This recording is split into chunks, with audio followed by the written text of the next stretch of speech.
well, good morning and welcome. My name is Steve Tabachman. Welcome to the 2020 election sprint about engaging and assisting your community in the 2020 election.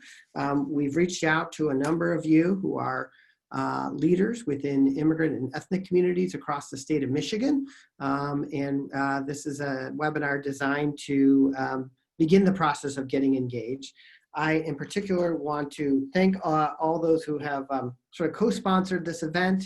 In fact, we had some late co-sponsors, and we apologize for not getting all the groups up on our slides. But the Office of Global Michigan in the Michigan Department of Labor and Economic Opportunity, or LEO, Global Detroit, Welcoming Michigan, the African Bureau of Immigration and Social Affairs, MichiganVoting.org, APIA Vote, and Access as well is a sponsor of this meeting.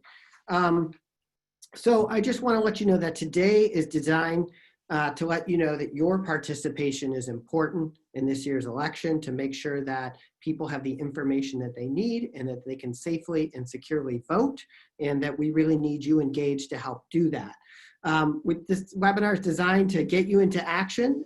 It's not going to be a detailed briefing of all the voting rules and issues, but you will be connected to resources and people who can answer all your technical questions. And if there's time, we will even address some of them today. But today is not a technical briefing. It is an overview. We will be preparing you for an easy engagement, if you so choose, of the Global Detroit Welcoming Michigan campaign that we'll be leading, and we'll get more into what that campaign will look like. And there's some easy opportunities to join that campaign and communicate and be a leader within the immigrant and ethnic communities that you serve.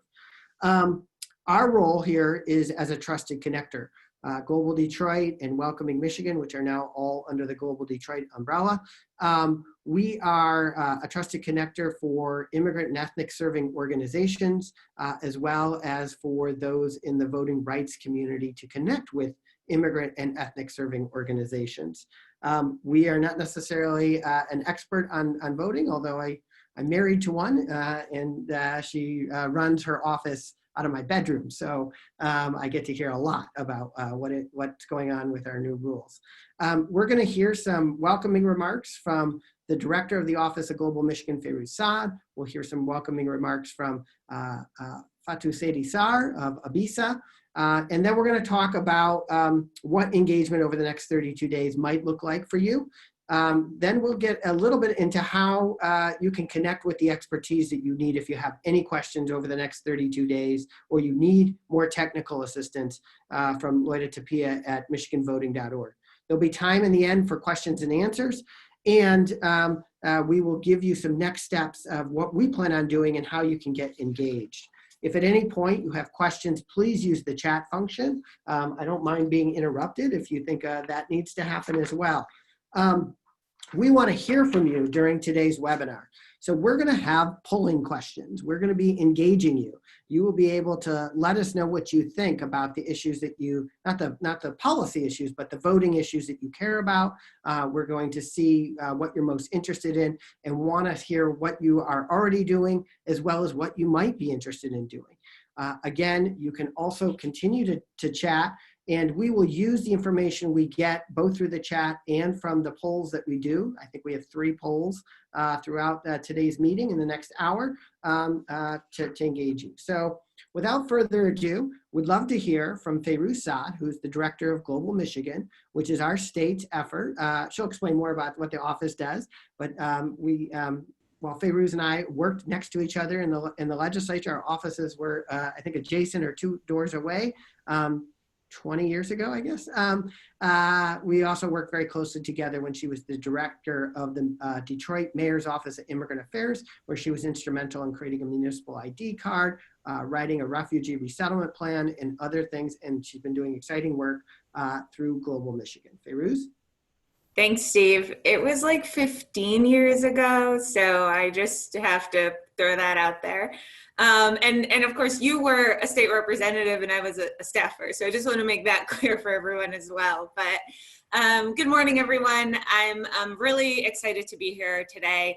There's a lot of things I'm passionate about, but actually voting rights is one of the things that I'm most passionate about, and frankly what has put me on my career. So once again, for those of you that don't know, my name is Fayrouz. I'm the Executive Director of the Office of Global Michigan, which is, we're not immediately related to Global Detroit, but you could think of us as like distant cousins. We share similar names, but most importantly, we collaborate and coordinate and partner a lot with one another. Along with many of you that I'm sure are on the call today. The Office of Global Michigan was created by the governor in August of 2019 by executive order. I like to tell people, it's formerly known as the Michigan Office of New Americans. So we have a fancier name with some fancier new responsibilities. We hold the state's refugee resettlement program within the Office of Global Michigan, along with the Michigan International Talent Solutions Program. And then we also oversee the state's 3 statewide ethnic commissions: the Hispanic Latino Commission, the Asian Pacific American Commission, and the Middle Eastern Commission. We also work very closely with the governor's office, within the Department of Labor and Economic Opportunity, and across state government and agencies to ensure that immigrants, refugees, new Americans, international students, our global community really at large here within the state of Michigan has access to critical state resources and programs, and that we also are working with our partners internally to ensure that policies and programs that are created are inclusive of the communities that we serve. And so during the pandemic, some things that we have worked really hard to ensure get done is on the on-site, we worked with the governor's office and with Leo to ensure executive orders, especially pertaining to critical information as it related to the pandemic, are translated into 6 different languages. We've worked with MIOSHA to ensure their materials for small business owners are translated into languages. And we've also worked with our partners to help pass other executive orders that really pertain to the communities that we serve. But right now, voting is one of the most important things that is on all of our minds, and something that I'm here to implore you all not only to do and to vote, because I know we're all capable of doing that, but to ensure that we get everyone we know out to vote. That we, through efforts like this and through many materials and tools that will be, I think, spoken about today, you use them as leverage to ensure that you have the information necessary to vote and to tell all your friends and family to vote. And then finally, during this pandemic, during this critical time, we have a shortage of poll workers, but also a shortage of bilingual poll workers. And so that is something that we have worked closely with the Secretary of State's office to ensure that people have the ability to sign up as bilingual poll workers, and then be placed in precincts where those skills can be used. So please think about doing all of these, not just one of these, but all of them, because we really need you during this time.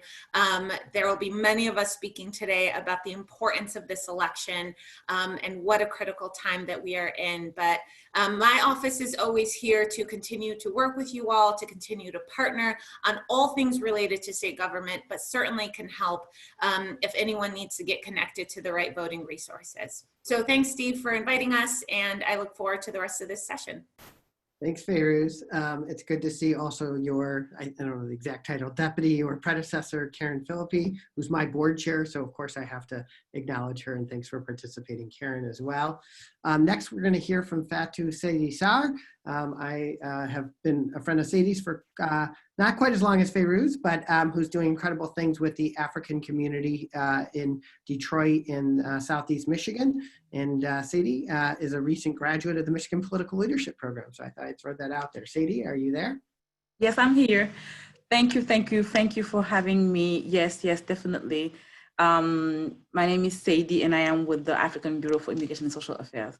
And yes, we have been friends with Steve for a long time, and it's just telling, because when I met him, it was about immigrants, it was about Detroit, trying to make sure that things are moving a certain way, things are being done a certain way for immigrants, and it never stops. I have been in this city for 17 years now. Today, we are all embroiled in this conversation about why it is important that we vote, why it is important that we engage community like the one that I serve.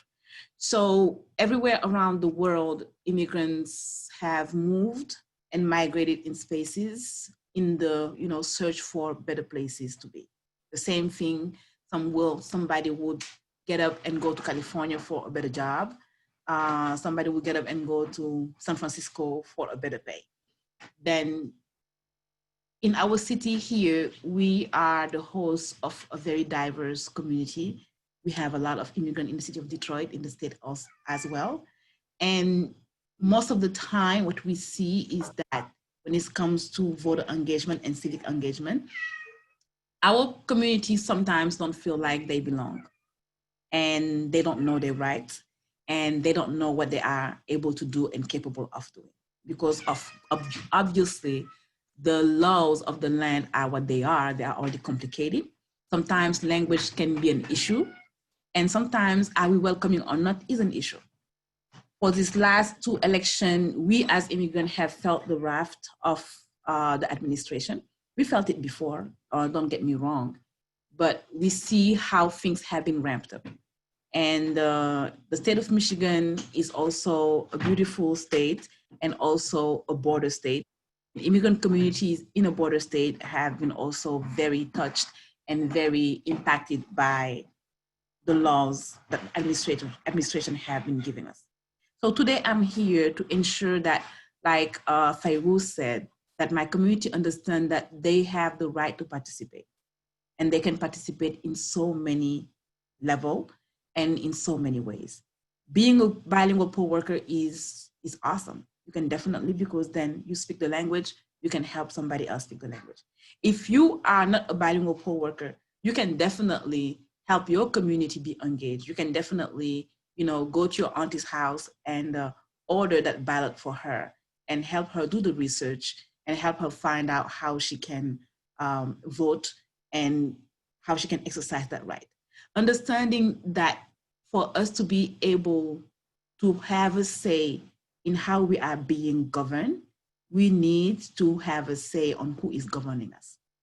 And for me, it's one of those most important things to say, because if the people who are governing us are definitely very different and very far and don't have no understanding of what our life and experiences are, they are going to be at a very difficult place of passing laws, of even governing in a way that take us in consideration.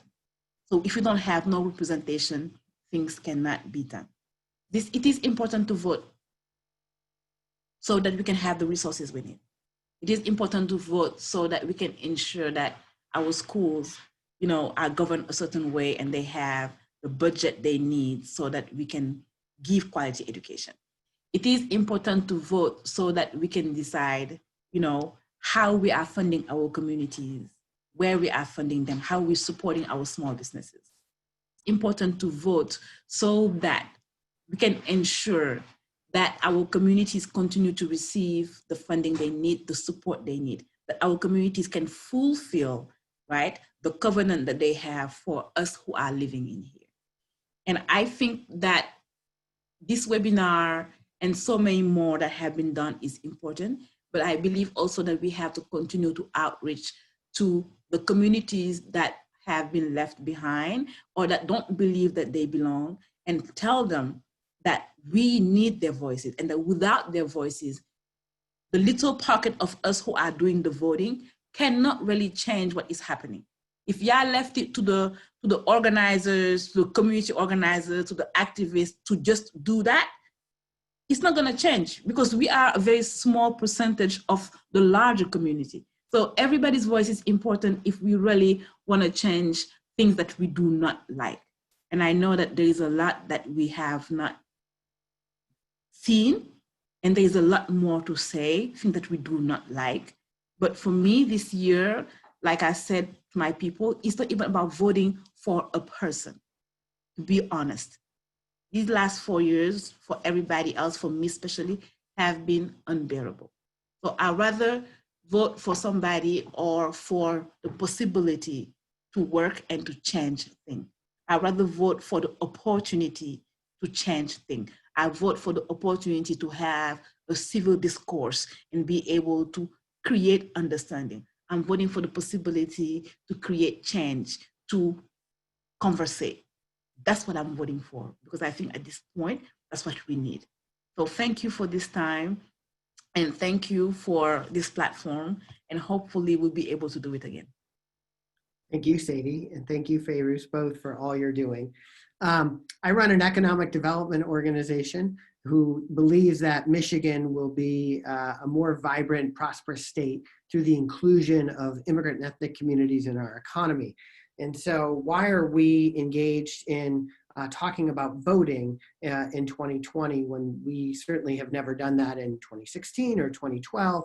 And the reality is, as many of you already know, and many of you are already in action in new ways this year, is that Michigan has new voting rules. We passed a citizen-led a constitutional amendment, Proposition 3, in 2018 that allows for no reason absentee voting. As you know, you can get a ballot now. You just say, I want to vote absentee. You get a ballot now, and you can also register to vote as late as on election day and cast a vote if you haven't been registered, whereas in the past you had to register 30 days ahead of time. So there's lots of new rules at play. That would be complicated in and of itself. But as you know, we have a pandemic going on. And this pandemic means that more and more people are going to want to vote from home. And also that many of our poll workers who are the average age of poll workers is quite advanced, are for health reasons staying home this year. And we have a shortage of poll workers. So that is going to create additional problems that we might have on election day of long lines in the polls. And so the reason we want you to get you involved is because there's a shortage of bilingual poll workers, there's a shortage of poll workers generally, and there are new rules and new opportunities to vote safely and securely. And we want to make sure that immigrant and ethnic communities get this information so that their voice can be heard. So I'm going to turn it over to Sloan, our Chief Operating Officer at Global Detroit, and she's going to do our first poll. Good morning again, everyone. Just a quick plug. We're going to be asking you questions, but also we're going to have a lot of content coming your way. So please use the chat to put your questions in there. We're going to be cataloging those and running through them towards the end of the webinar. So keep that coming. All right, guys, it's always fun when we use a little bit of technology. So we'll see how this goes. So what we want to know is, for you and your organization, what are the voting related activities that you're doing already? If you could jump in and just click. You can absolutely choose more than one. Sorry to those of you on the phone. We'll absolutely follow up with you afterwards if you can jump in and let us know. So our answers are coming in, and what I am seeing is that a lot of people or organizations are promoting that people should vote through social media, through other means. And that's really the top response getter here. There are some of you that are helping people vote absentee and getting people to the polls. And then we have a couple of people who are doing activities in the other category. If you're one of those people, jump in the chat and let us know what those activities are. Hey, Steve, can you see the responses as they're coming in? I can. You can. Awesome. So you guys can sort of see where these are. I'm going to end this poll and pop up another question that is, let's see, all about what we are talking about today. Okay, so we wanted to also get specific about your involvement in recruiting poll workers. So if you could just let us know. Can you see that poll, Steve? I see the sharing results on poll 1. Got it. Let's see if we can go to poll number 2. Launch poll. How about now? Good, great. So for those of you who have recruited poll workers, click yes. And for those of you who haven't, click no. Wonderful. So we have about 26, 30 folks sort of saying not yet, haven't done it, and 9 folks saying yes. And just so you guys have a sense, we have about 60 people on the webinar. Wonderful. So we're going to keep this in mind as we go through the presentation. We know all of you are sort of in different places in this work, and our goal really is to think about how to expand your work or how to start doing this effort. So Steve, I'll kick it back to you. Great.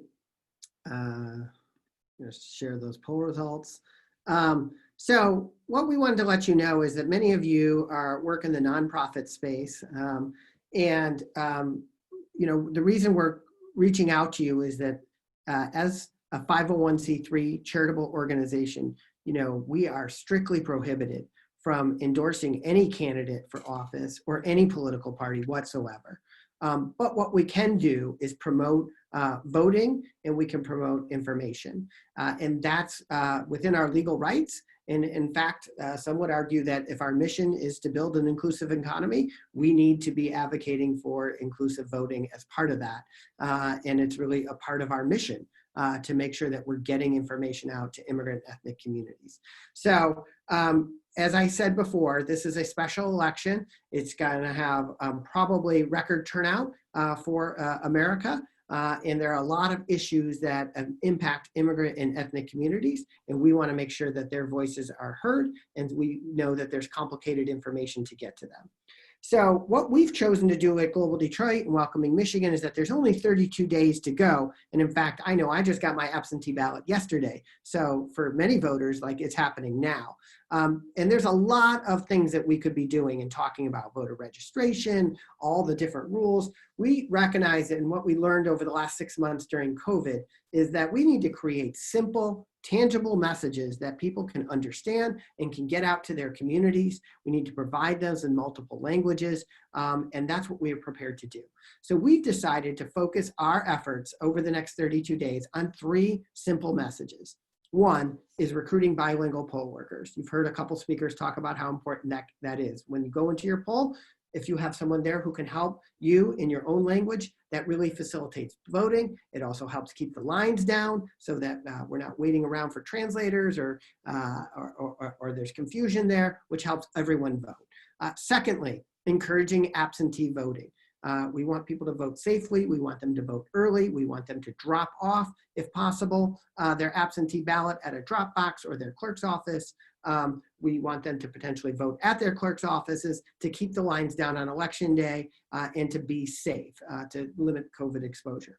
Finally, at the end, our third message will be about voting on election day, how to find your polling place, how you make sure you understand the ID requirements, those kinds of things. So 3 simple messages that we'll be promoting over the next 32 days. We need bilingual poll workers, you should vote early, and how to vote on election day. So I'm going to turn it back to Sloan for our next poll. Thank you, Steve. I am going to do my best to pull up our next poll. All right, poll number 3. As Steve mentioned, and Steve, maybe it would be helpful to go back to the previous slide. We want to know from you what you feel is the most critical message. Certainly, you can select all that resonate with you. One thing that, all right, there we go. Now you can click. One thing that we want to note, given the 32 days that Steve mentioned, we are going to stay hyper-focused on those 3 messages. That said, we have so many partners at the table who can help sort of if you are working to deliver another message so again, for those of you who click other, please go to the chat and type in what those are so that we can have a sense of who to connect you with. And just a quick report out, a lot of people are thinking about early voting, but a pretty good distribution across all of these topics. So I am going to end that. Thank you, and kick it back to Steve. Great. So there's many ways that you can be involved, and really, you know your capacity, your organization, your community, and what the best message is. And we're expecting you that you're going to customize what you're going to do, but we wanted to make it easy for you to get engaged on those 3 messages. So by registering for this webinar, we're going to automatically give you a weekly email that will have a message. There are, if you know, if you've signed up to the MichiganVoting.org, they have weekly messages. We're going to concentrate and try to coordinate as much as possible with their weekly messages, but we're going to focus on our 3 topics. And we will be offering a weekly email that include prepared social media posts and translated graphics. So you can just take that email, cut and paste it into Twitter or Facebook or a WhatsApp message, whatever works in your community. We'll also be providing shareable graphics that include messages in Arabic, in Bangla, and in Spanish, those 3 languages. If you have another language that you really would like for us to pursue, please follow up with us offline and we can consider helping you with translation. The second thing we'll do outside of the weekly shareable email with those messages and graphics is we will create a library on our website that you can access to go in and get these kinds of graphics and shareable. So if you decide that you're only going to go in on poll worker recruitment, you don't have to wait for our email to get that. You'll be able to go to our website, get the materials you need, and get it out there. And then the last thing is, just like we're doing in today's webinar, is being a resource to technical assistance and more detailed information. If you have very technical questions about handling absentee ballots or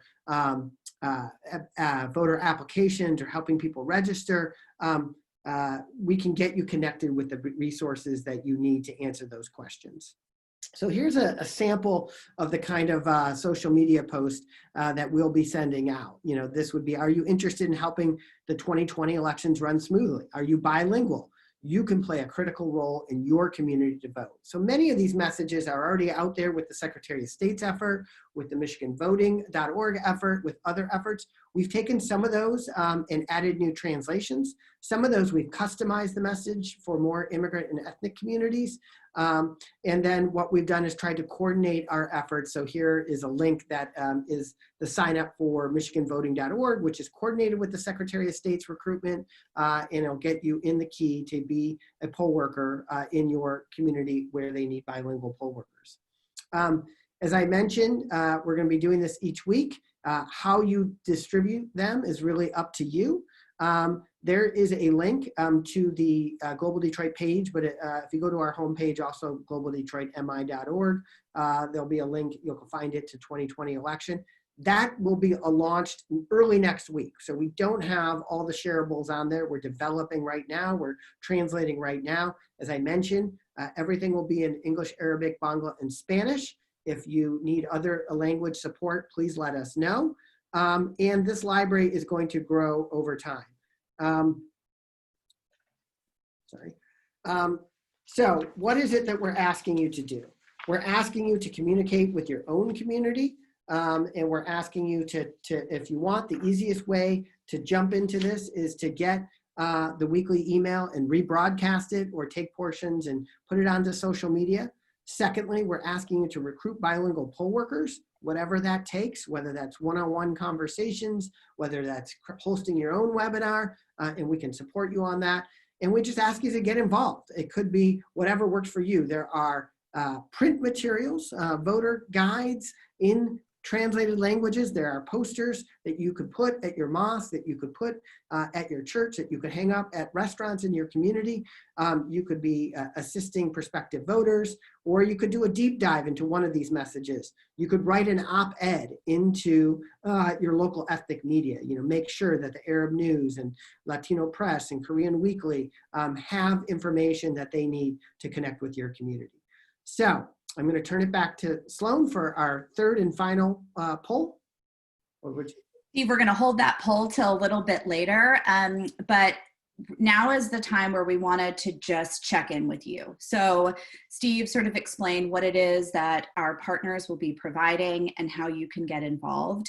What we'd like to ask of you is if you are interested in joining us, if you are interested in putting some level of capacity and time into getting the word out, what we'd like you to do is go to the chat right now and provide 3 things: your name, the name of your organization, and either the best email or phone number to reach you.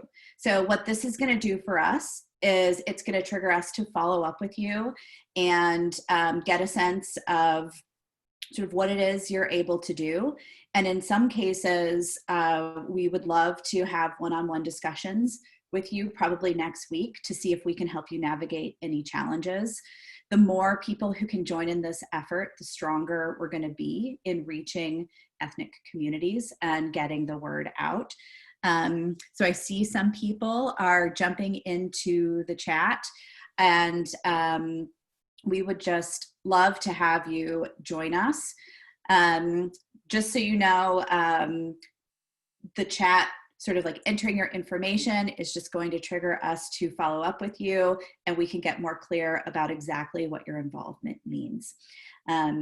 So back to you, Steve, at this point. Actually, I think we're going to go into a poll. Wonderful. So as you all are entering your information, thank you so much for jumping in and doing that.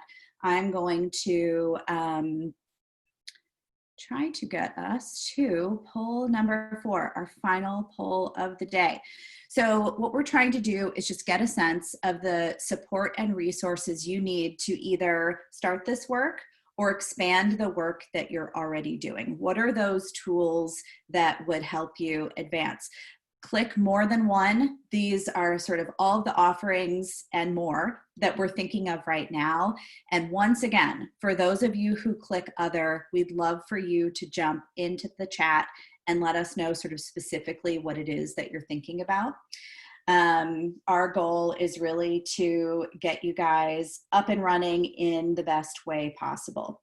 All right, so we have a lot of folks responding, social media content that's ready to go. That's wonderful. That's something we're thinking about in this moment, and we're already developing content. And we see that 32% of respondents, about 11, 12, are interested in printed materials. That's really helpful for us, and we have some that are ready to go. And what's really important is jumping in and entering your contact information so that we can figure out exactly who needs printed materials and how many to produce. Wonderful. All right, I'm going to end this poll. This feedback is so helpful to us, guys. And I'm going to kick it back to Steve. Great. So in a second, we'll be moving to our next speaker. But I just want to let you know that what we, again, the tools and resources we'll have on our website. We'll be doing the weekly email. I wanted to make sure, and we will be sharing this PowerPoint as well as the recording of today's webinar in case you want to have others watch the webinar. Michigangvoting.org is another website, and we're going to hear from one of their staff in a second. But they have Know Your Right guides already translated in Arabic, Bangla, and Spanish. In fact, you can get printed copies of that. They have access to bilingual election protection hotlines. There's the link for poll worker sign up on that site, and there are pocket voting guides. And the Secretary of State's website is on there. And if you don't know that, my.gov/vote is really critical when you're helping an individual voter. You can go on there, find their polling location. You can find out if their application for an absentee ballot has been received by their clerk and recorded. You can find out if their clerk has mailed their absentee ballot. You can find out if the clerk has received their absentee ballot as well as their polling place. So those are critical sites when you're helping people to vote. So with no further ado, it's my pleasure to introduce Lloyd Atapia, who is a consultant with the ACLU of Michigan and is part of the Michigangvoting.org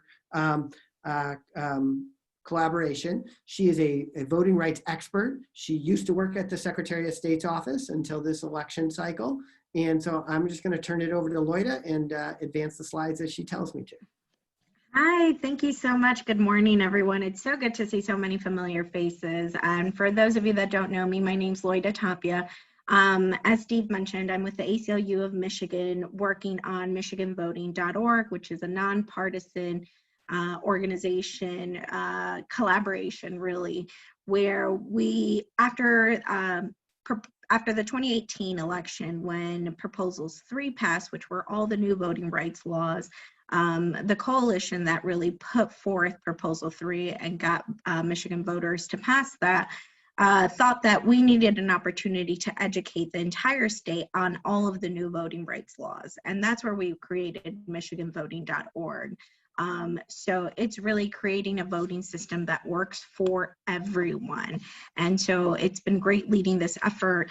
And I'm just going to take you through what we have available on Michigan Voting and some of the resources that we have available to everyone, both voters and organizations.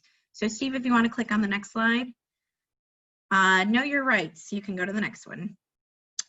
So one of the great pieces that ACLU does every year is that for every election, we create a Know Your Voting Rights guide.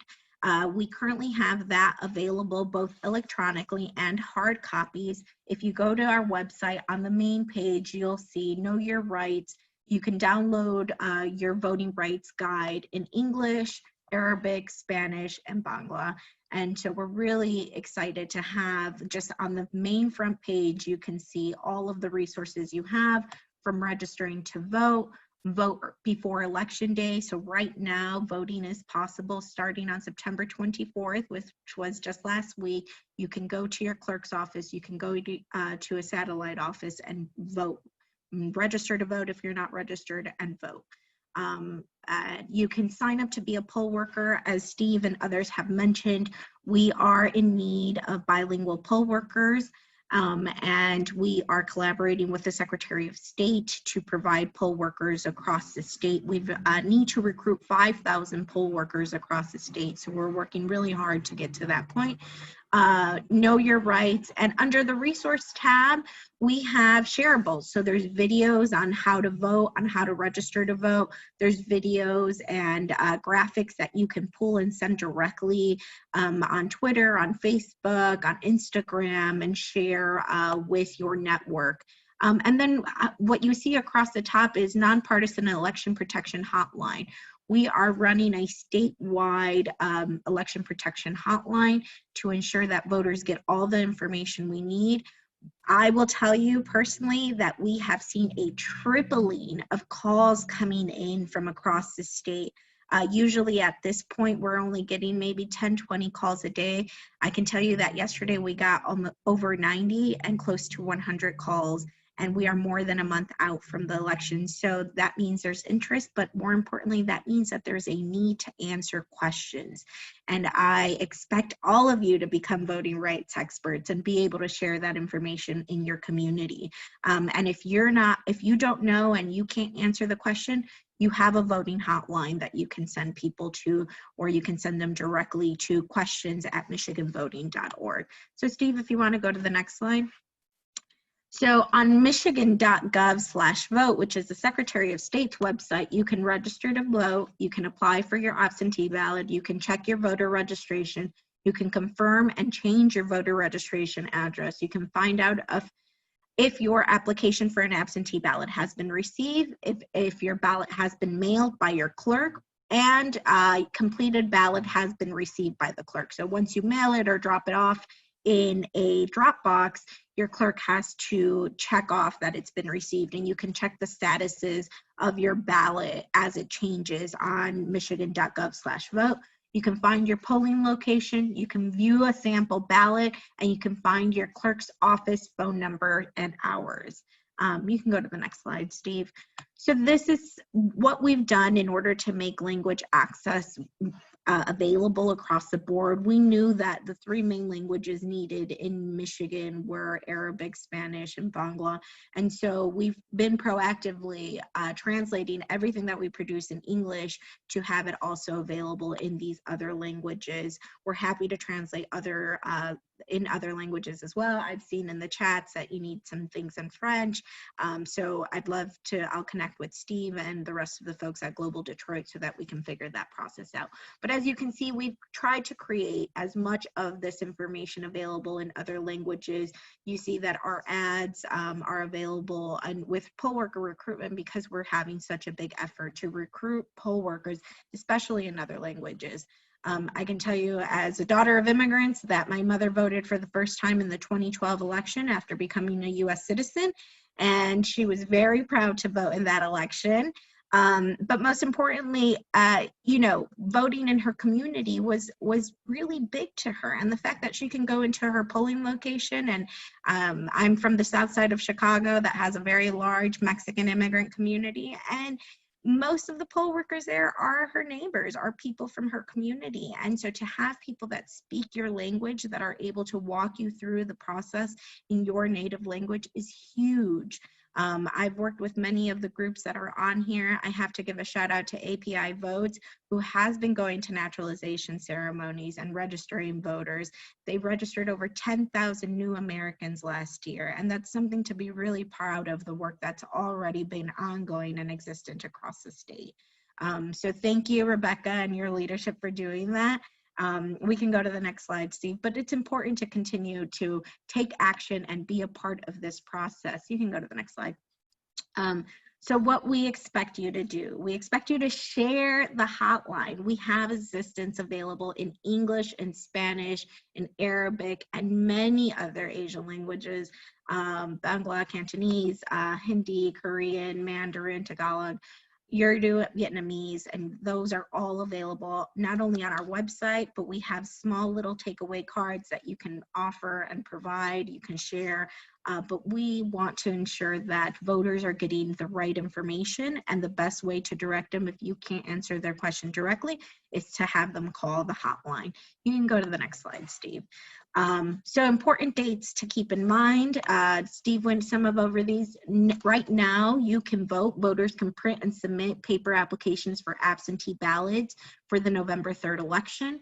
Right now, you can go to the Secretary of State's website and request an application for an absentee ballot. Starting again from September 24th through November 2nd, you can vote early at your city or township clerk's office. October 19th is the last day to register to vote online or by mail. Starting October 20th, you can only register to vote in person. So you have to go to your clerk's office to register to vote, or you can go to a satellite office to register to vote. So you have to do it in person.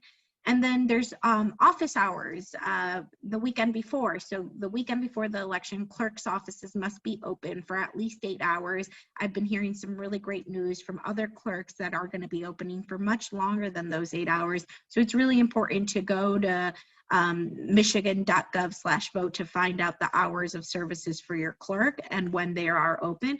And election day is really your last and final day. You can still register to vote on election day. I can tell you that in the August election, we had over 3,500 people register to vote and vote that same day. That means that without Proposal 3, we would not have had almost nearly 4,000 voters be able to vote same day and register same day on election day. And this was just in the August primary. And if you look at the total of the last 2 weeks of voter registration, we had thousands of voters be able to register in the last 2 weeks of voter registration and be able to vote. So just to reiterate, we want to make sure that you are able to to answer questions. And if you have any questions, we have the voter hotline, or we have questions@michiganvoting.org. Thanks, Steve. Great. So I'm now gonna, Sloan is gonna introduce our next moderator. Go ahead. Yeah, we welcome Monica Rao from the Global Detroit team. Monica, we're going to ask you if you found any questions in the chat and if you could facilitate those to our experts. Sure. So thanks everyone for sticking around. Just encourage you to drop your questions in the chat since we have some voting experts on the call. I will just do a pitch. I myself consider myself a very educated voter. I so excited to vote. Before I was 18, I had to call the hotline in the last few weeks because there was a moment where I thought with everything with registering online that I wouldn't actually be able to vote. Panicked. I called them. A young lady called me back the same day from Michigan and fixed my problem. So I encourage everyone to use it as needed. Our first question from Ehsan from BayPAC. Can you give us some clarification? I think this is best for Lloyda, on who is qualified to drop off absentee ballots.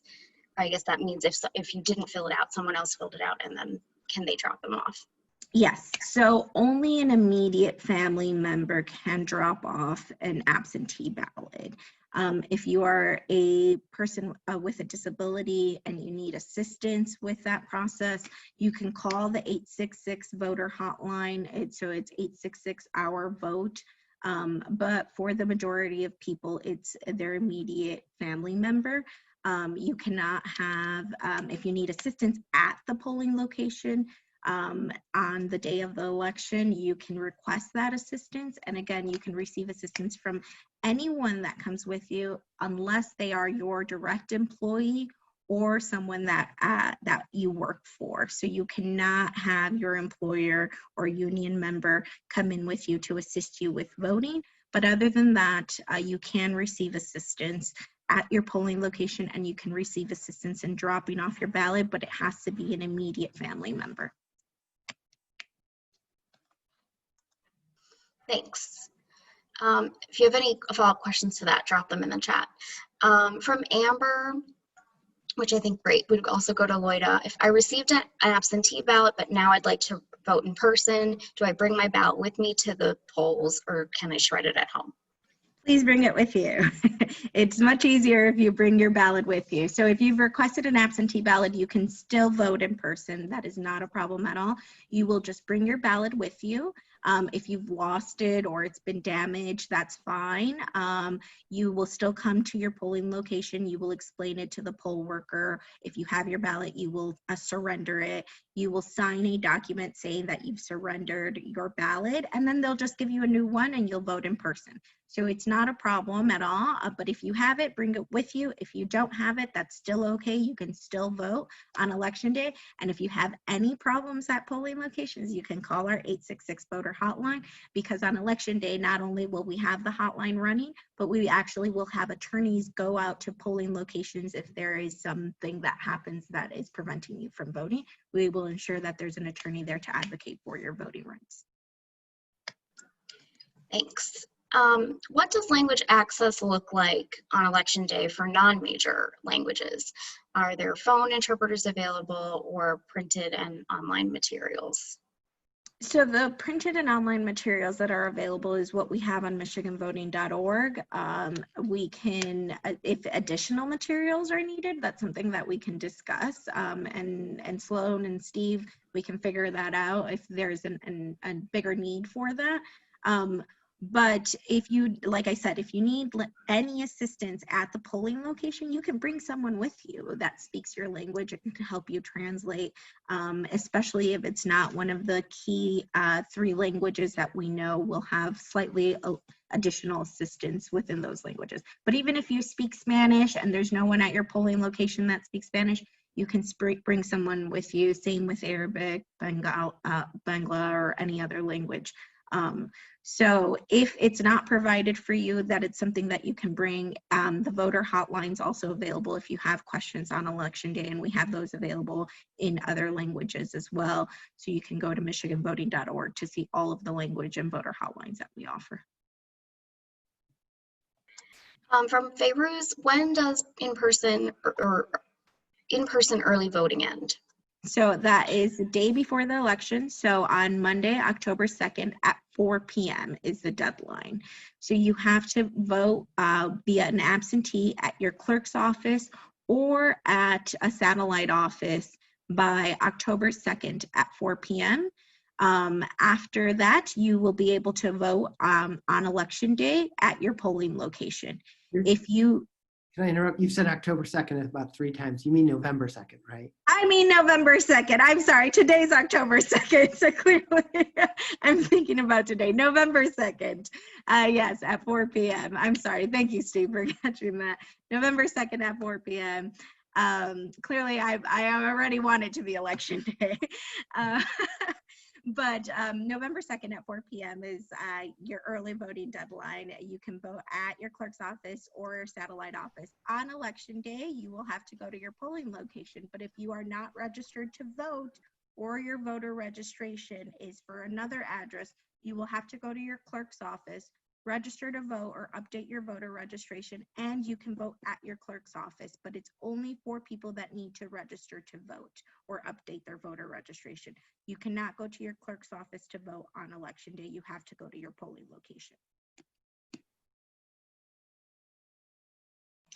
And I just want to go to one comment from Wayne in Traverse City. So he was commenting that he learned that some ethnic communities don't feel that he's involved with don't feel that they need to worry about civic life. Is there any messaging maybe for Steve and Favors about what types of messages may bring out some communities who aren't likely to vote? I mean, we need everyone participating. The only way that we're going to build the kind of inclusive and vibrant Michigan that we all aspire to is through people's participation, their civic participation, their economic participation, and that, and so that means participating in the electoral processes for those who, if they're immigrants who have been naturalized and have that right. And we just want to encourage them that, the election was so close last time in this state, and then local elections and judicial elections and all of those things, every vote can really matter. And so that's what I would say. I don't know if there are other resources about engaging ethnic communities and why it's important to vote. Well, I can add that at Global Detroit, we worked on a few messages just around the issues that this election may decide. So again, it's not really partisan, but just, for example, visa fees are going up in October, and that might be an issue that these types of communities may be interested in and not realize that the vote really affects. Okay, I think we are at the end of questions. Great. Thank you, Monica. I'm just going to jump in with a few next steps for us. Keep anything coming in the chat. We're sort of running low on time, but we will absolutely respond to you if you have other questions that haven't been answered today. And Steve, if you could just click us through to our next slide. So everyone who registered for this webinar will receive 2 emails from us on Monday. The first email is the first of our weekly emails that Steve mentioned with content to get the word out. The second email is going to be this slide deck and a recording of the webinar. So we certainly encourage you, if you have partners or friends who weren't able to come today, please forward this along and let them know that, like you, they're more than welcome to reach out to Global Detroit, and we will be the conduit to connect you to the right partners. So again, for those of you who are interested in joining us, if you did not have a chance to add it to the chat earlier, please do. Your name, the name of your organization, and your email or phone number, whatever's the best to reach you. Finally, you can see here our colleague and friend Kinsey is available for questions at any point. Her email is up on this slide. For those of you on the phone, it's kinsey@globaldetroitmi.org. And I just want to say we are thrilled by the turnout today, and we can see the organizations here and the people, and we're always impressed by the incredible work that you're doing. And I think we're really excited about what can come of all of us working together.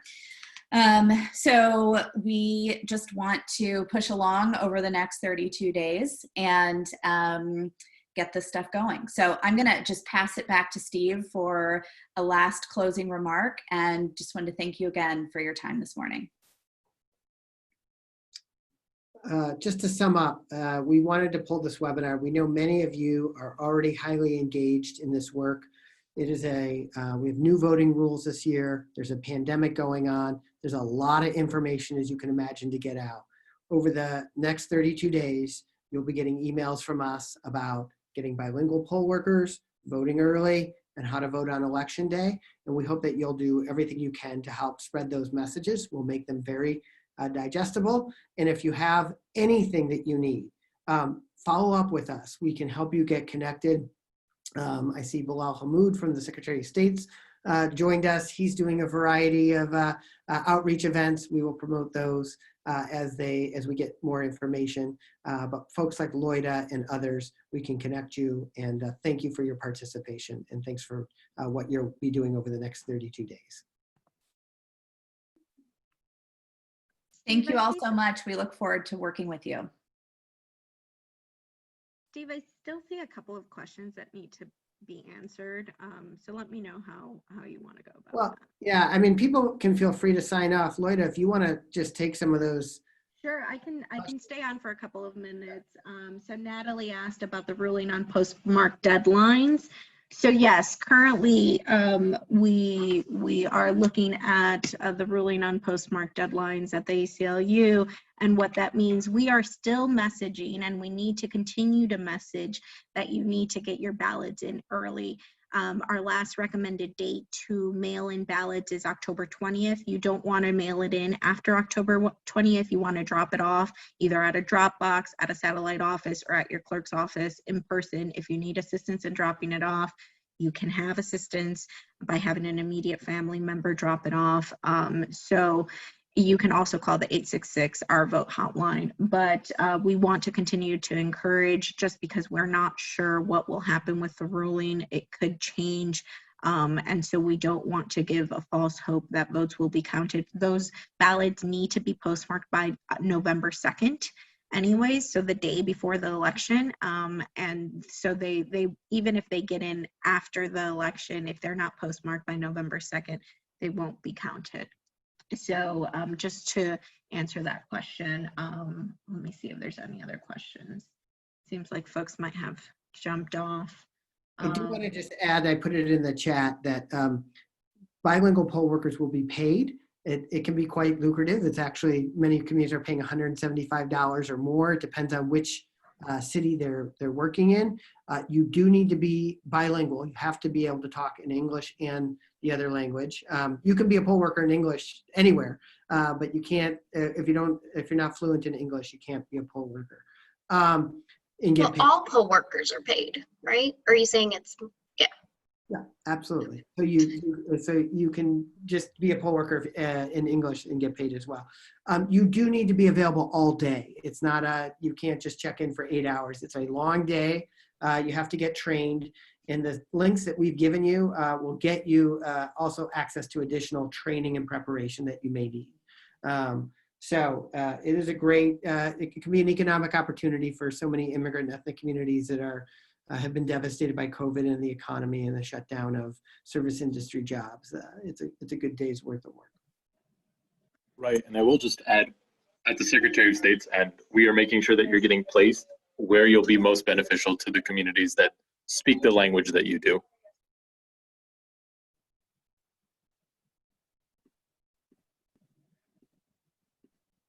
Anybody else want to shout out a question that we didn't get to in the chat as Lloyd is kind of going through it? Yeah, there's one more that says, if you vote absentee, but can then vote on election day, can you vote in person? I don't quite understand the question, but I'm going to make it work. So if you vote absentee and drop off your ballot in a drop box or at a clerk's office, you cannot vote on election day as well. You can only vote once.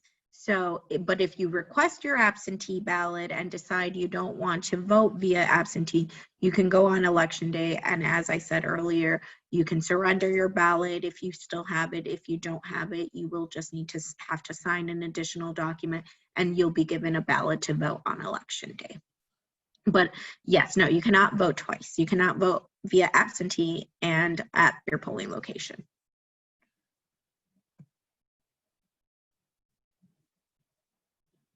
All right. So we'll be following up with you. Thank you so much, everyone. I'm signing off, and we'll be in touch. Thank Bye, you. guys. Thank you.